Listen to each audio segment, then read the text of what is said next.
Ben, je vais peut-être d'abord commencer par rappeler comment est venu cet ouvrage qui vient donc de sortir, qui s'appelle Un cerveau pensant entre plasticité et stabilité, psychanalyse et neurosciences. Alors, ce n'est absolument pas un ouvrage exhaustif sur la question, je ne crois pas du tout que c'est ça comme ça qu'il faut l'entendre. Ça a été plutôt un questionnement mutuel entre Marc Romelin, qui est professeur de neurophysiologie à l'Université de Louvain et qui connaît bien tout ce secteur des neurosciences, je ne vais pas le développer plus, et moi-même comme analyste autour des questions que ça me posait, le développement des neurosciences. Alors, certains pourraient se demander, mais qu'est-ce que ça vient faire dans la psychanalyse et médecine? Mais si, c'est assez fondamental quand même, parce qu'il n'est de doute pour personne que l'évolution à grande vitesse du travail de neuroscientifique amène une série de nouvelles choses qu'il va falloir intégrer dans les connaissances médicales, par exemple. Mais d'une autre manière aussi, les psychanalystes sont souvent un peu embêtés par la façon dont embarrassés, dont les neurosciences d'une certaine manière progressent, ça c'est très bien, mais dont à partir de cette progression, on ferait presque disparaître l'idée de ce que la psyché, l'appareil psychique, tout ça ne serait plus que le résultat d'une sorte d'ensemble neuronal, pour aller vite, et qui viendrait même justifier toute une série de nouvelles thérapies comportementales que nous savons bien être aujourd'hui de plus en plus investies. Vous ajoutez à ça la façon dont les médias traitent aussi bien les découvertes de neurosciences pour chaque fois venir justifier que, mais vous voyez bien tout ça est expliqué dans le cerveau, et que pour autant aussi venir aller dans le sens du poil aujourd'hui, c'est-à-dire discréditer tout travail qui exige une certaine lenteur, une certaine adresse, tout ce travail que la cure analytique, même si elle ne reste pas dans sa spécificité, traduit quand même très bien. Alors, à partir de là, la question est venue, pour moi en tout cas, et c'est ce dont on a parlé avec Marc qui était d'accord là-dessus, c'est quelle épistémologie pouvons-nous penser, pouvons-nous mettre en place pour ne pas être absorbés dans quelque chose qui par ailleurs existe et fonctionne. Je crois que j'ai rappelé hier que nous étions dans un processus de désenchantement du monde. Ce matin, François Julien nous dit que même si nous n'avons pas lu Descartes, nous sommes cartésiens. Et c'est pas faux, c'est tout à fait juste, je trouve, puisque ce processus de désenchantement du monde s'est évidemment appuyé sur la découverte des sciences à l'âge classique et aussi sur précisément la façon dont Descartes a réglé la question, c'est-à-dire finalement de penser qu'il y avait la question du corps était atteignable, la question de l'âme c'est une autre affaire, on n'y a pas accès comme tel. Bon, pour aller vite, il y avait cette séparation qui était introduite. Voilà qu'aujourd'hui, les neuroscientifiques viennent nous dire c'est pas juste du tout. La question du cerveau, de la pensée, la question du sujet, tout ça, c'est bel et bien inscrit dans un cerveau, dans des connexions neuronales. Bon, alors comment est-ce que on va travailler face à ça pour, d'une part, repenser une épistémologie qui intègre donc parce qu'il faudra le faire, la découverte, il n'y a pas de raison de ne pas le faire d'ailleurs, des neurosciences, mais sans pour autant céder à ce que vous connaissez tous, à savoir un réductionnisme débile, qui consiste à laisser penser que parce qu'on sait bien localiser telle chose, du coup tout est réglé. Bon. Donc il faut faire, il y a là une nouvelle épistémologie à penser, d'autant plus que, comme analyste, nous savons bien, et ça vient encore d'être rappelé tout à l'heure d'ailleurs par Lilia Mayoub, le problème du langage est fondamental, comme psychanalyste relevant de l'enseignement de Lacan, ou faisant référence à l'enseignement de Lacan, nous savons bien toute l'importance de ce que l'être parlant veut dire, de ce que cela implique. Donc c'est bel et bien comment penser la question de l'émergence du langage chez Homo sapiens, tout en reconnaissant que ce langage, qui est lui, je ne vais pas dire un peu aérien, mais en même temps est soutenu par des structures cérébrales tout à fait bien repérables, de plus en plus repérables, de plus en plus finement. Et donc, ça va poser toute une série de questions sur lesquelles nous avons échangé dans cet ouvrage.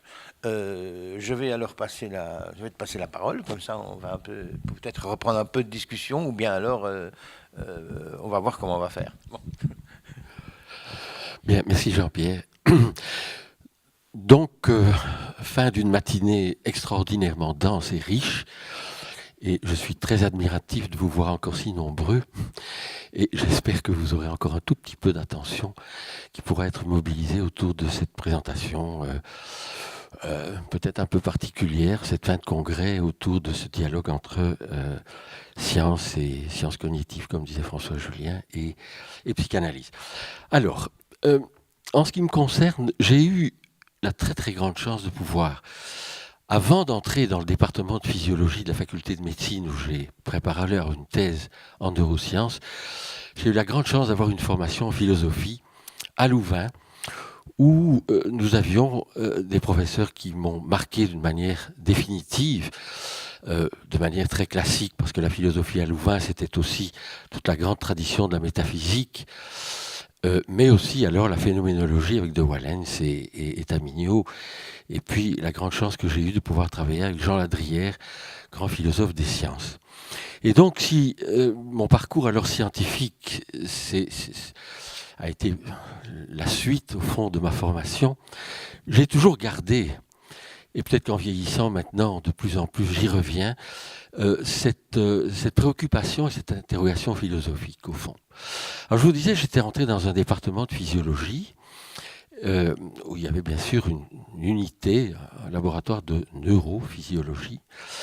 Et au fond, il n'est peut-être pas inintéressant de se redire, au fond, qu'est-ce que c'est que la physiologie ? Vous savez que c'est une science qui a été au point de départ de la médecine expérimentale et de la médecine moderne, avec Claude Bernard au milieu du 19e, et puis avec bien sûr Vézal, avec cette publication extraordinaire de 1543 sur l'anatomie. On peut penser que ces deux grandes sciences, anatomie et physiologie, sont au fondement même de notre médecine d'aujourd'hui. Et au fond, la physiologie, si on veut essayer de réfléchir à ce qui est en jeu dans cette science, on pourrait dire qu'il y a trois niveaux entre lesquels on essaie d'établir des relations de causalité. Le premier niveau, c'est la structure d'un organe. La description, au fond, de la morphologie de cet organe, des cellules qui le constituent. On peut effectivement faire de l'histologie, de la cytologie, etc., pour décrire le type de cellules qui, par exemple, un pancréas, toute une série de formes de cellules particulières qu'il faut d'abord décrire. Au fond, c'est une espèce de micro-anatomie que l'on fait. Deuxième niveau, c'est le fonctionnement. Le fonctionnement, c'est-à-dire comment cet organe agit dans un organisme qui est lui-même un ensemble d'organes vivants.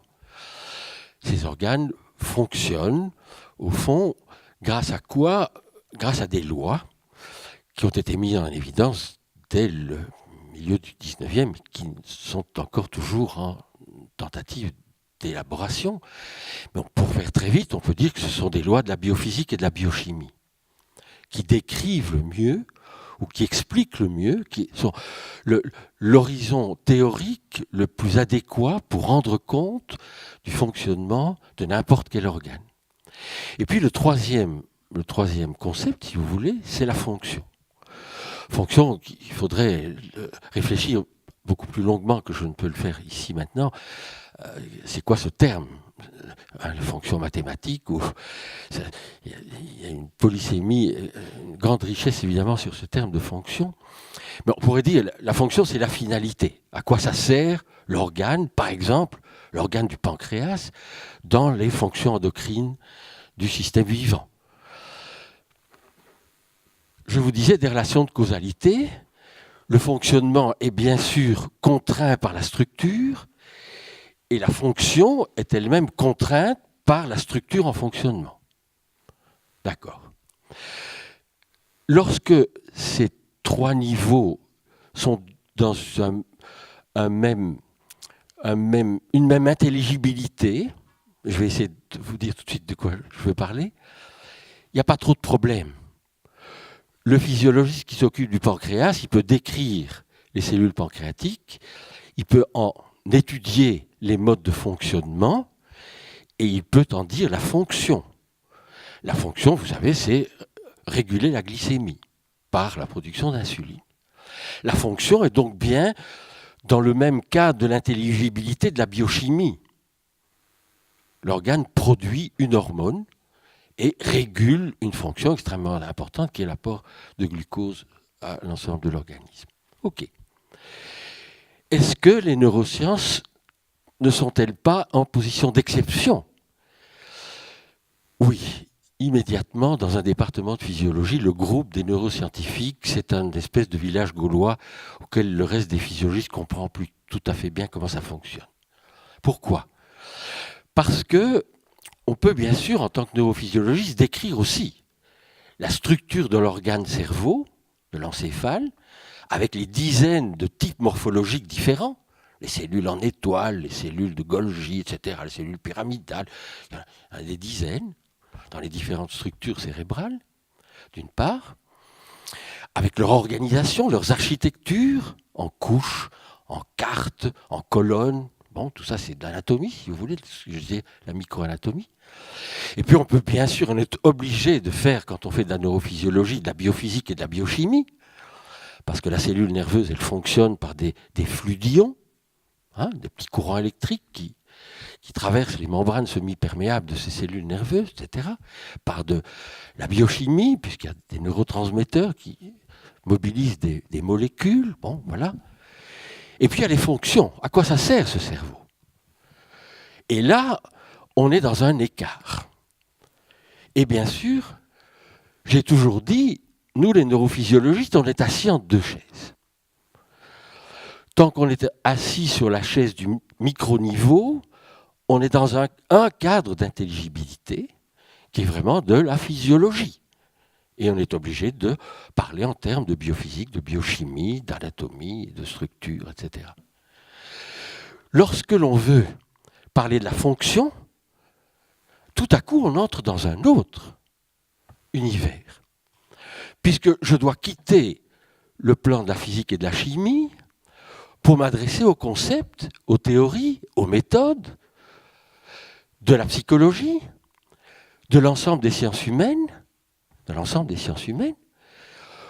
la linguistique, de la psychanalyse éventuellement, si je veux rendre compte d'un certain nombre de propriétés, de ces fonctions produites par un cerveau. Quand, très tôt dans mon parcours, mon patron de thèse devait présenter une communication sur le mouvement volontaire, les physiologistes avaient dit volontaire, ce n'est pas du tout un concept de la physiologie. Je ne peux en aucune manière rattacher le volontaire à de la biophysique, à de la biochimie. Or, le neurologue a besoin d'utiliser ce terme de volontaire. Parce que dans son test, il doit voir s'il y a des troubles du mouvement intentionnel par rapport à des mouvements réflexes, etc. Lorsqu'aujourd'hui, le neurologue s'arrête en se demandant si le patient a conscience du monde ou de lui-même, s'il est conscient, qu'est-ce qu'il dit de cela? Est-ce que c'est une simple intuition d'un homme cultivé qu'il est en tant que neurologue et qui dit tout le monde sait ce que c'est que la conscience? Ou bien est-ce que, à un moment donné, il s'interroge en disant c'est quoi la conscience? Est-ce la conscience phénoménale telle que les philosophes la décrivent? Est-ce la conscience réflexive? Est-ce la conscience des phénoménologues, de Sartre, de Merleau-Ponty ou de Ricoeur? C'est quoi la conscience pour vous? Vous voyez, tout à coup, on est dans une tension. Et c'est typiquement, bien sûr, quand je disais entre deux chaises, j'entendais bien sûr François Julien dire aussi, on est dans l'entre-deux, dans la tension.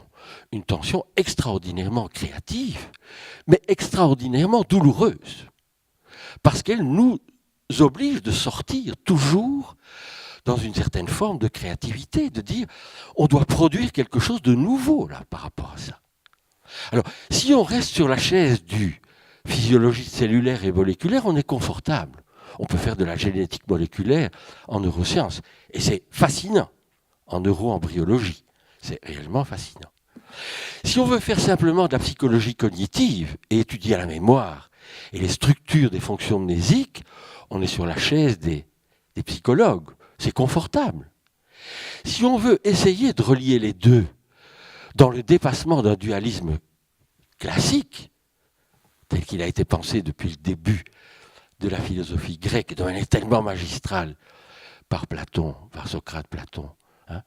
Et Dieu sait si, quand on relit le Phédon, ou quand on relit la République, on ne peut pas ne pas de nouveau être confronté à cette grande question du dualisme qui a été réintégrée de manière remarquable par toute la tradition judéo-chrétienne, bien entendu, et par Descartes.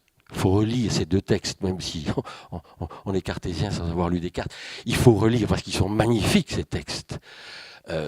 Discours de la méthode et méditation métaphysique, où Descartes nous donne son cheminement, son dialogue avec lui-même, son cheminement extraordinaire, où il va défendre ce dualisme ontologique.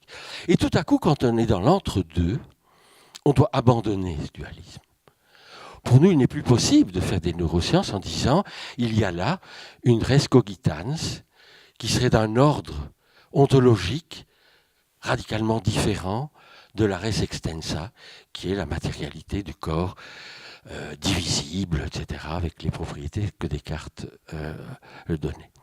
Et on est obligé d'inventer quelque chose qui serait un matérialisme, un monisme matérialiste, et de se réfugier, quand on est un peu philosophe, de se dire, il y a quand même des matérialistes, il y a Épicure, il y a Lucrèce, etc., et on a au moins ceux-là, et puis on a peut-être Spinoza, et on voit un certain nombre de neurologues, je pense à Damasio, qui vont dire, Descartes l'erreur de Descartes, et Spinoza avait raison, c'est deux ouvrages de ce célèbre neurologue américain.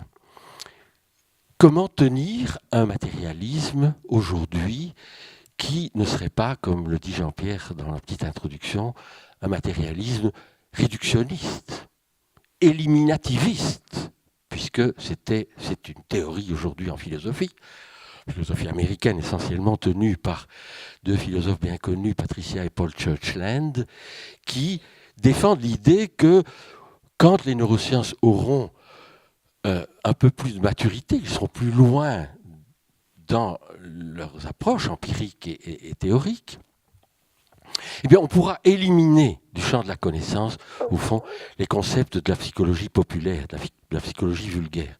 Par exemple, on pourrait très bien ne plus devoir parler de douleur, même si c'est utile d'en parler, parce qu'on sait alors ce que c'est. Mais comme les neurophysiologistes auront montré tous les mécanismes depuis la périphérie, où la douleur a été produite par une lésion ou par une brûlure, etc., jusqu'au niveau des structures centrales, où le codage de cette information sous la forme de cette conscience phénoménale de la douleur va pouvoir être complètement retrouvé. Au fond, on pourrait dire qu'on ne doit plus parler d'eau, EAU, puisqu'on a H2O. On devrait ne plus devoir parler de douleur puisqu'on aurait la théorie complète de la douleur. Donc, il y a cette perspective, et Changeux, jusqu'à un certain point, à un moment donné, participait à ça, dans l'homme neuronal, notamment dans les années 80, à cette espèce de volonté de toute puissance des neurosciences qui viendrait à expliquer, à rendre compte, par un processus de réductionnisme extrême, de tout ce qui serait l'univers mental et les comportements, mais aussi vraiment les états mentaux, les états intentionnels, au fond, des sujets.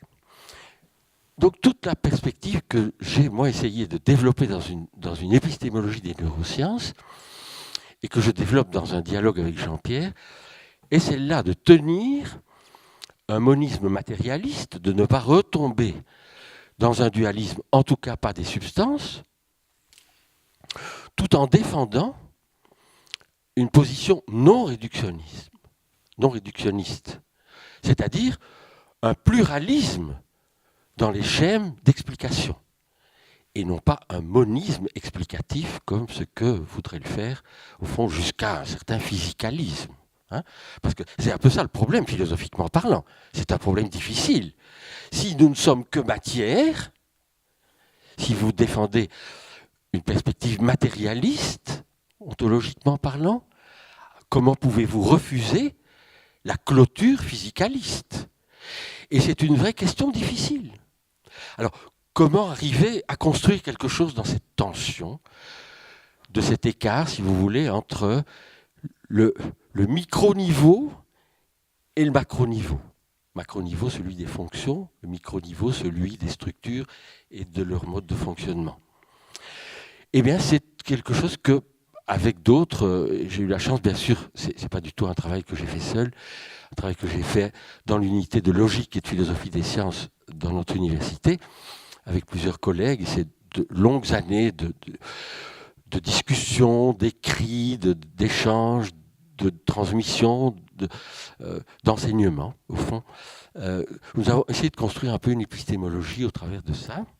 Et je pense que ce n'est pas seulement une position épistémologique, qui est très importante, me semble-t-il, et qu'il faut pouvoir développer, mais c'est une position aussi qui doit déboucher vers une éthique. Parce qu'il est évident que le réductionnisme et l'éliminativisme entraînent nos sociétés et notre vivre ensemble, comme on l'a entendu tout à l'heure, dans des déterminations qui pourraient être extrêmement problématiques. N'oubliez pas que les neurosciences font partie de ces 4 grandes disciplines qui aujourd'hui se targueraient d'aller vers l'homme augmenté et vers le transhumanisme.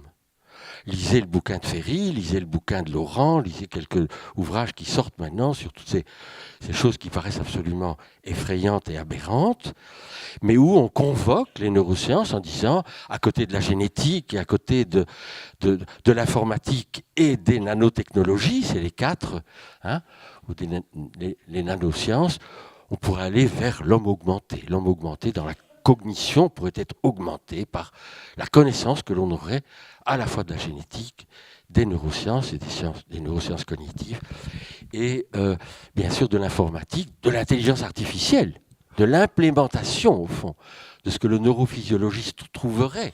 Et je pourrais vous donner des tas d'exemples.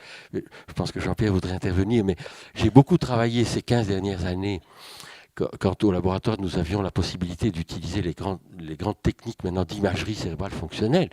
D'abord l'imagerie par émission de positrons, et puis les imageries par résonance magnétique nucléaire.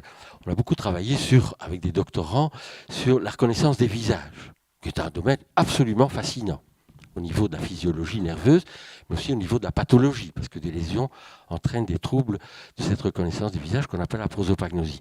Eh bien, il est vrai, et je pourrais en reparler avec Guy Dumoulin hier, où nous étions à table ensemble, on a été sollicité par les gens de la robotique et de l'intelligence artificielle.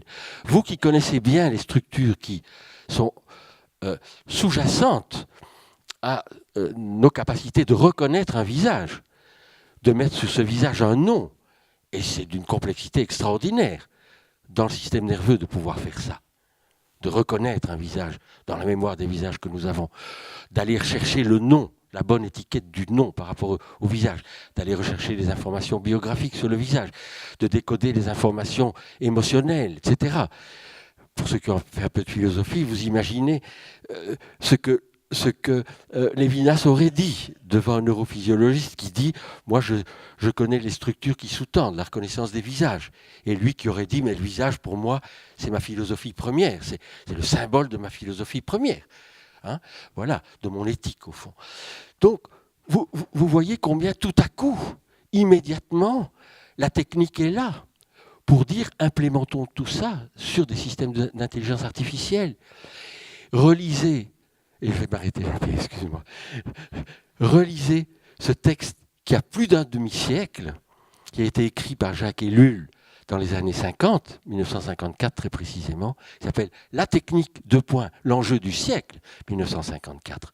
C'est extraordinaire comme Jacques Ellul avait perçu exactement ce qui se passe aujourd'hui, c'est-à-dire l'autonomie, la logique de progression immanente de la technoscience qui, comme le disait M. Godin, est vectorisée, bien sûr. Il y a un vecteur là, toujours plus de performance, toujours plus de rapidité, toujours plus de maîtrise, au fond, de ce que Descartes disait, quand nous serons maîtres et possesseurs de la nature, quand nous serons maîtres et possesseurs de la nature humaine, par la connaissance de tout cela. Et dès lors, comment nous... Et la technique là derrière, la technique qui va être effectivement absolument hallucinante. Bon, donc, alors, pardon, je m'arrête. Donc, ça mériterait maintenant de déployer ces concepts. Il faut lire le bouquin, de déployer les concepts. Et un des concepts les plus importants que j'ai eu l'occasion de présenter hier et qui a été en interaction très, très heuristique avec François Julien, c'est celui d'émergence. Si le non-réductionnisme peut être tenu, c'est parce qu'on peut construire, conceptuellement parlant, et même au-delà simplement d'un concept philosophique, mais même sur le plan des théories mathématiques, si vous voulez, on peut construire un concept d'émergence qui permet de montrer comment, en effet, il y a du nouveau, il y a des émergences, et que le langage, la conscience, est une émergence, et que cette nouveauté-là, au fond, même si on reste dans un monde matériel, dans un monde déterministe, on ne doit pas faire appel à une force transcendante, comme la force vitale ou le phlogistique en chimie. Lavoisier a pu éliminer le phlogistique, au fond, dans les processus de combustion. Nous n'avons pas besoin d'une force vitale qui serait un esprit indépendant. Mais pourtant, il y a du nouveau. Il y a du nouveau dans l'évolution. Il y a de l'exaptation. C'est un terme que François Julien reprenait en partie au grand biologiste Stephen Jay Gould, qui montrait combien, au fond, la théorie de l'évolution telle qu'on la conçoit classiquement avec Darwin, elle est lissée comme un processus linéaire. Or, elle n'est que de rupture, de saut évolutif, de non-linéarité, et donc d'apparition chaque fois de nouveautés. Et là, les nouveautés les plus extraordinaires, c'est effectivement le langage. C'est effectivement la conscience, c'est effectivement nos états mentaux, nos états intentionnels, notre vivant politique, pour reprendre le terme d'Aristote, etc. Ce sont des émergences exceptionnelles. Et il faut se porter à la hauteur de ces émergences-là. Et donc ne jamais adopter de réductionnisme. Sinon, on est dans une pente extrêmement problématique. Vas-y. Non, je ne vais pas du tout interrompre. Je veux simplement que vous partagiez à la fois le côté passionnant du développement qu'il peut amener, parce que franchement, on n'a pas souvent l'occasion de voir ça déplier avec autant de connaissances de tous ordres, et en même temps, justement, c'est ça qui m'a intéressé beaucoup dans ce travail, et en même temps de garder sensible dans ta façon de penser les choses, à cette reconnaissance possible via l'émergence par exemple, de la spécificité de ce que c'est que le langage humain, justement. Et parce que c'est par là que la clinique, pour moi, revient, évidemment par une autre porte, là on est autre chose. La question n'est pas du tout d'uniformiser ces deux affaires, absolument pas, mais d'essayer d'aller le plus loin possible dans la façon dont ce que les neurosciences sont en train de faire émerger et que de toute façon, nous allons devoir nous y confronter comme psychanalystes, il n'y a aucune chance d'échapper à ça. Sinon, au contraire, on signe d'emblée notre arrêt de mort. Mais par contre, la spécificité qui est celle de la psychanalyse et de faire entendre l'importance du langage humain et de tout ce que ça détermine, comme nous le pouvons nous le penser, peut-être justement qu'il y a intérêt, et c'est là que je remercie encore Marc Romain d'avoir bien voulu se prêter à ce jeu, d'essayer de faire entendre qu'il était possible, à condition d'avoir une épistémologie un peu sérieuse, rigoureuse, correcte, mais aussi humble, d'une certaine façon, par rapport à la dimension langagière qui, même si elle est soutenue, et c'est d'ailleurs le titre un peu bizarre qu'on a donné à cet ouvrage, par un cerveau pensant. Alors vous voyez bien déjà pas mal de collègues m'avoir déjà renvoyé dans les plumes quand ils ont entendu ça, un cerveau pensant. Ah, tu y es là, vraiment, ça va. Est-ce que tu crois que le cerveau pense? Bon. Eh bien oui, il va bien falloir qu'on se farcisse cette réalité. Un cerveau, ça pense. Mais qu'est-ce que c'est que la pensée? Ça, c'est alors autre chose. Là, on en retrouve... Et je trouve qu'au travers, il y a un deuxième point que je n'ose même pas te lancer, parce qu'alors demain, on ne mange plus midi. Mais le deuxième point qui est fondamental comme concept que Marc Cromlinck nous a permis d'aller, et qui, moi, rejoint mes préoccupations, disons, sociétales, pour la psychanalyse inclus, c'est celui de causalité, la causalité descendante et ascendante. Causalité ascendante, mais surtout causalité descendante. C'est-à-dire qu'une fois que la culture s'est constituée, mais aussi une fois que la société telle qu'elle fonctionne aujourd'hui s'est constituée, qu'est-ce que ça va avoir comme effet retour, dont il décrit qu'il est tout à fait pensable que cela soit, sur le cerveau lui-même? C'est-à-dire quel effet par exemple, tout bête, tout le monde sait ça, quel effet ce génie des enfants qu'ils ont à utiliser les appareils que nous pédalons pour essayer de nous y retrouver, quel effet ce génie-là a-t-il sur le cerveau lui-même? Est-ce que ça va changer ce cerveau? Est-ce que ça va le modifier? Est-ce que ça va lui permettre des nouvelles choses? Et il y a tout un chapitre où on le dit, toi tu dis les nouvelles choses, mais en même temps ces nouvelles choses, attention, il y a aussi des inconvénients. Qu'est-ce que c'est que cette affaire-là? Donc je trouve que ce concept de causalité ascendante qui nous détermine en disant on ne peut pas y échapper, ça vient, c'est inscrit dans les structures cérébrales, mais il y a aussi cette causalité descendante qui veut dire que la culture remanie sans arrêt. Il y a tout un travail là que je trouve vraiment extrêmement important de repérer, puisque ça veut dire aussi que le sociétal détermine via le familial, via le parental, via l'inconscient. Il y a aussi cette chose-là qui va être tout à fait prise en compte. Et ça, manifestement, je trouve que dans un dernier chapitre sur le numérique, on en parle de ces choses-là. Il y a d'autres endroits, on ne va pas vous dévoiler tout ce qu'il y a là-dedans. Mais voilà, vous sentez la force de d'une position extrêmement forte du neurophysiologiste aujourd'hui, j'ai envie de dire, et d'une position que je tiens comme je peux pour dire, oui, mais attendez, la clinique, ça n'est pas expliqué par les structures cérébrales, mais il faut désormais qu'on en prenne compte de ce qui se passe là. Voilà. Oui, immédiatement, parce que vraiment, c'est assez curieux. Il n'y a pas 8 jours, il y a quelques jours, je crois que je vous l'avais dit dans l'intimité, j'étais confronté à 2 neurochirurgiens. Et donc, qui déployaient, effectivement, j'avais posé quelques questions sur la manière dont ils approchaient le cerveau, et les idées étaient tout à fait différentes et même opposées. Alors, il y en a un qui opère sur un patient éveillé, sur les astrocytomes, et l'autre qui dit que cela, au fond, Broca est dépassé, que finalement il y a quelque chose là qui doit pas être considéré. Et donc, quand ils tiennent le bistouri, ils approchent le cerveau d'une manière totalement différente. Et là, ça pose quand même question. Alors, ce que vous venez de nous dire là, qui est quand même fondamental, détermine même chez celui qui est au travail, si vous voulez, son geste. Et d'une manière objective, et j'ai parlé finalement, alors dans l'intimité, puisque finalement j'ai voulu aller plus loin, avec l'un des chirurgiens qui s'est opposé à l'autre, on les connaît bien tous les deux, et c'est d'une dureté, si vous voulez, implacable. C'est-à-dire il a là une certitude en disant non, finalement la plasticité cérébrale pour moi c'est très loin, je me demande même si ça existe. Enfin, on allait dans l'opposé, si vous voulez. Et les deux sont des techniciens supérieurs, hein, ça c'est tout à fait reconnu. Mais enfin la pratique est vraiment tout à fait différente. Je pourrais encore peut-être profiter 1 minute, puisque je vois qu'on arrive à l'heure, mais simplement vous rappeler, vous connaissez peut-être ce livre qui s'appelle de Patrick de Clercq, qui est par ailleurs psychanalyste, il s'est beaucoup intéressé au SDF, c'est lui qui a publié ce livre sur le SDF, et qui s'est vu tout à coup atteint d'une tumeur neurologique, donc cerveau, qu'il a fallu opérer, et on lui a demandé...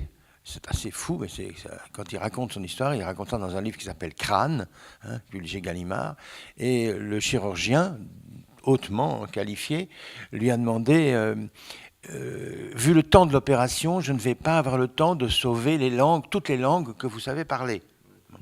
Et il lui a dit lesquelles vous voulez garder. Vous pouvez en garder 2, mais pas 3, parce qu'il en gardait 3, allemand, anglais et français. Et il a donc décidé de renoncer à l'allemand. Alors l'opération a eu lieu. Une fois qu'il a été endormi, il a été réveillé parce qu'il devait lui-même parler les langues en question, pour contribuer à ce que le neurochirurgien intervienne au très très bon endroit. Et quand il s'est réveillé, il ne disposait plus de l'allemand, il avait perdu l'allemand, sauf pour les cantates de Bach. Parce que les cantates de Bach ne sont pas au même endroit dans la localisation cérébrale. Non, c'est pas qu'elles ne sont pas au même endroit, mais que... C'est moi qui dis très mal les choses. Là, mais... que la mélodie...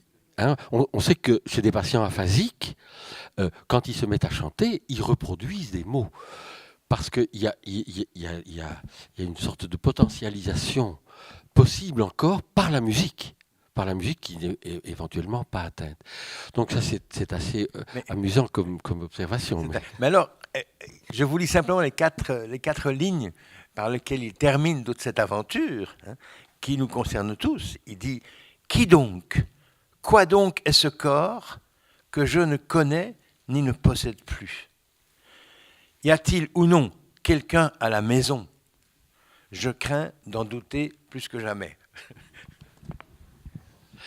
Oui, c'est sûr que toutes ces expériences de stimulation ou de résection ici de tumeurs, etc., entraînent évidemment des phénomènes très, très étranges sur le plan subjectif. Hein. Maintenant, ici, ceci nécessite évidemment des trépanations, des opérations extrêmement lourdes. Mais vous savez qu'on peut aujourd'hui, dans les travaux pratiques que nous faisions en médecine, de neurologie ou de neurophysiologie, on utilisait des techniques de stimulation directe du cerveau, de l'écorce cérébrale, sans trépanation bien entendu, par des stimulations magnétiques transcrâniennes. En mettant un petit solénoïde sur le crâne du sujet, on peut envoyer une impulsion magnétique, pas trop importante, sinon pour une lésion, pas trop importante, qui va stimuler de manière très focale les régions du cortex qui sont juste en dessous. Et on peut, avec une cartographie très précise, arriver chez un sujet tout à fait sain. Moi, j'ai été un des sujets, je pense, sains, entre guillemets, de ces premières expérimentations quand nous avions au laboratoire ces techniques-là. On peut stimuler le cortex moteur au niveau de la motricité d'un des doigts, parce qu'on a une résolution spatiale suffisamment bonne que pour stimuler électriquement, magnétiquement, la région qui commande la flexion d'un des doigts de la main contralatérale. Pardon ? Oui. Eh bien, coupez le doigt, c'est fort, vous allez en parler. C'est extraordinaire, mais c'est très étrange de voir tout à coup un mouvement qui est induit par la stimulation de votre propre cerveau, alors que vous n'y êtes pour rien. Vous n'avez pas le sentiment d'avoir eu l'intention. Hein, quand je vois mon bras qui va vers la bouteille, je n'ai pas le syndrome de la main étrangère. Vous connaissez ce syndrome neurologique très étrange que j'ai vu en clinique à plusieurs reprises, de la main ou du bras étranger. Ça fait partie des syndromes de lésion pariétale où la main n'est plus du tout dans le schéma corporel du sujet. Je vais vous arrêter. Oui, je termine. Sinon, je vous coupe le doigt, je vous l'ai dit. Non, parce que je voudrais, si on s'enfonce dans la question technique, on y passera. Bon. Non, je voudrais vous ramener à une question essentielle. C'est que vous avez présenté vos conceptions en faisant l'éloge du Phédon, de Descartes. Donc, vous caressiez l'idéalisme ou le dualisme, mais en même temps en disant, mais moi, je suis matérialiste. Donc, je fais un matérialiste. Donc, vous êtes resté entre ces deux termes. Et ma question est toute simple. C'est est-ce qu'il ne faut pas, au point où vous en êtes, dans cet entre-là, reconfigurer les termes premiers? C'est-à-dire, le terme de matière est-il encore pertinent? Ou le terme de déterminisme est-il encore pertinent? Parce que sinon, on va être dans ce que Platon déjà décrivait très bien, les amis des formes et les amis de la matière. Donc là, vous dites, je suis ami du dualisme, mais ce que je fais, c'est du matérialisme, mais qui va être ouvert, non réducteur, etc. Donc ma question est toute simple, c'est, vous dites une nouvelle épistémologie, jusqu'où faut-il remonter, jusqu'où faut-il décatégoriser pour recatégoriser, de façon à laisser paraître cette émergence, justement. Parce que dans le vis-à-vis ou face-à-face que vous évoquez, l'émergence, elle est confisquée. D'accord. Oui. C'est un énorme point, mais déjà, une évocation, je vous dirais, j'étais fort marqué par la publication en Belgique de la Nouvelle Alliance par Prigogine et Stengers. Prigogine, prix Nobel de chimie, il y a quelques années, ce magnifique bouquin qui montre la Nouvelle Alliance, c'est-à-dire, au fond, c'est une nouvelle matière. On n'est plus... Oui. Non, mais là, je voudrais vous arrêter. D'accord. Vous restez dans l'opposition Hulet et Eidos, matière. Et moi, je passe par la pensée chinoise où il n'y a pas de matière. Et peut-être ça rend les choses plus commodes, parce que si vous voulez, là, il y a une sorte de pensée figée, sédimentée dans ces termes-là. Donc, est-ce que matière n'est pas un terme qu'il faut délaisser, comme on peut délaisser d'autres termes de notre vocabulaire théorique? D'accord, très intéressant. Pour faire la transition, et quand je voulais dire aussi qu'on est déjà passé justement à une positivation, ou plutôt à une dénégativation du langage dans la génétique. Erreur, mutation, on peut maintenant en être à l'émergence, hein, ça positive, enfin, ou ça dénégative ce langage figé que nous avions, et nous allons essayer aussi de le voir peut-être autrement. Et ça me permet donc de vous dire, d'abord de remercier tous ceux qui ont aidé dans... Oui, une question. Oui. Seulement, je suis médecin, je travaille beaucoup au niveau de la relation rapport entre neurosciences et psychanalyse au Chili. Et j'ai, par exemple, le phénomène à niveau des cellules neuronales, des cellules à niveau des miroirs, comment c'est l'effet d'identification à niveau des cérébraux. Et l'autre chose, c'est le phénomène de neuroplasticité et neurogénésis comme effet d'interprétation. Et après coup, à niveau de la session d'analyse. Et dernière chose qui pour moi c'est très important, c'est l'effet de la technologie sur le cerveau de jeunesse comme effet à niveau de lóbulo frontal, comme un procès de frontalisation qui réduit les phénomènes d'autocritique. J'ai d'autant plus de regrets à vous arrêter que vous parlez très bien français et j'entends cet effort à partir de... mais je crois qu'on va garder cette question pour là-haut. Hein, voilà, puisque Chavigné, M. Cromlin. Donc, on va ouvrir le débat. Vous souhaitez conclure et il faut que nous tenions les horaires. Donc, je reprends mon autorité externe de président. Voilà. Donc, te van a contestar allí arriba donde comamos. On va tous aller manger, on va tous aller déjeuner dans la salle Chavigné. Donc, nous pourrons continuer tout ça. Y lo haremos con mucho placer. Alors maintenant, je voulais remercier tous ceux qui nous ont aidés. D'abord l'équipe formidable alors Nathalie, ça c'est, hein, et puis Hélène, et puis Margot, et puis Grace, et puis Hélène, et puis Corinne, et puis Bénédicte, et bien d'autres. Et puis les associations qui nous ont aidés cette année, notre coprésident, Monsieur Guy Dumoulin, et puis les deux autres associations, le Cercle Condorcet et le Temps Libre, l'association. Merci à tous. Bien sûr, la mairie, nous avons un travail déjà envisagé. Vous voyez, elle l'a dit elle-même. Je n'avais pas encore fait de demande pour l'année prochaine, mais on a déjà, je suis contente qu'il nous appuie encore. Et le rectorat. Alors, je voulais vous donner donc rendez-vous pour le 10e. On en fera sûrement, j'espère, quelque chose d'un petit peu particulier. Les 27, 28, 29 septembre. On ne sera plus dans les vacances. Peut-être que quelques grands-parents seront ainsi... sans la tâche terrible d'aller, comme certains d'entre vous, et si agréable à la fois, garder les petits-enfants le samedi. Et la présidence sera celle de Bruno Falissard et de Patrick Guillaumard. Et comme nous vous l'avons laissé entendre, eh bien, y a-t-il encore une place pour la négativité? La place de la négativité, on verra, enfin, ça va travailler autour de cela. Et je pense aussi, là, vu l'urgence, que certainement le travail sur le burn-out devra se poursuivre à travers cela. Et voilà. Donc, merci à tous de votre présence. Et nous allons maintenant juste au-dessus, salle de Chavigné.